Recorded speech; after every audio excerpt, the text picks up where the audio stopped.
नवनियुक्त कांग्रेस प्रदेश अध्यक्ष गणेश गोदियाल यूं तो जाना पहचाना नाम है उत्तराखंड की राजनीति में, परंतु अचानक से कई बड़े दिग्गजों को पछाड़ने के बाद जिस तरह से उन्होंने अध्यक्ष पद की कुर्सी पे अधिकार जमाया है वह काफी है उनका इतिहास भूगोल टटोलने के लिए। इन्होंने उत्तराखंड की राजनीति में उस वक्त आगमन किया था जब दो दिग्गजों का राठ क्षेत्र की राजनीति में बोलबाला था। इसमें 8 बार विधायक डॉक्टर शिवनंदन नौटियाल जो कांग्रेस पार्टी से हैं और भाजपा के डॉक्टर रमेश पोखरियाल निशंक शामिल हैं। डॉक्टर शिवनंदन नौटियाल वर्ष 1991 की राम लहर के बाद निशंक से 4 बार पराजित भी हो चुके थे। पार्टी की नजर गणेश गोदियाल पर तब पड़ी जब शिवनंदन नौटियाल का राजनीतिक कद लगातार चुनावी हारों से फीका पड़ रहा था। उस वक्त जोर शोर से गणेश गोदियाल राठ महाविद्यालय की स्थापना में लगे हुए थे। पार्टी ने गणेश गोदियाल पर दांव खेला और तत्कालीन दिग्गज शिवनंदन नौटियाल का टिकट सतपाल महाराज की सिफारिश पर काटा। गणेश गोदियाल की हार राजनीतिक पंडित निशंक के सामने पार्टी तय मान रही थी, लेकिन सबको चौंकाते हुए युवा गणेश गोदियाल ने जबरदस्त जीत हासिल की। वर्ष 2002 के चुनाव में निशंक की हार सबसे बड़ी चौंकाने वाली खबर थी। गणेश गोदियाल ने विधायक चुने जाने के बाद तेजी से अपने आप को राजनीति में स्थापित करना प्रारंभ किया।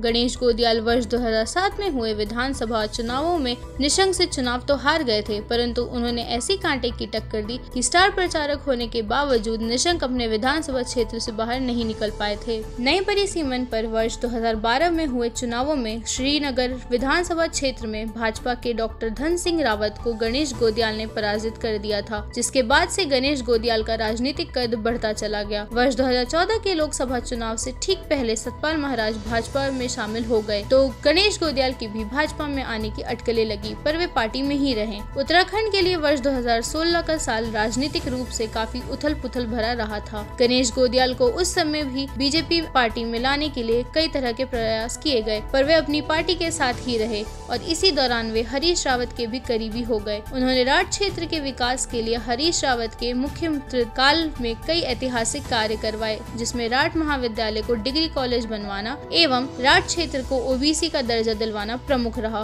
मोदी लहर के बावजूद गणेश गोदियाल ने डॉक्टर धन सिंह रावत को कड़ी टक्कर देने में सफलता पाई और वर्ष 2017 के चुनाव हार गए। गणेश गोदियाल अपने सौम्य व्यवहार और सादगी और कुशल नेतृत्व के लिए भी जाने जाते हैं।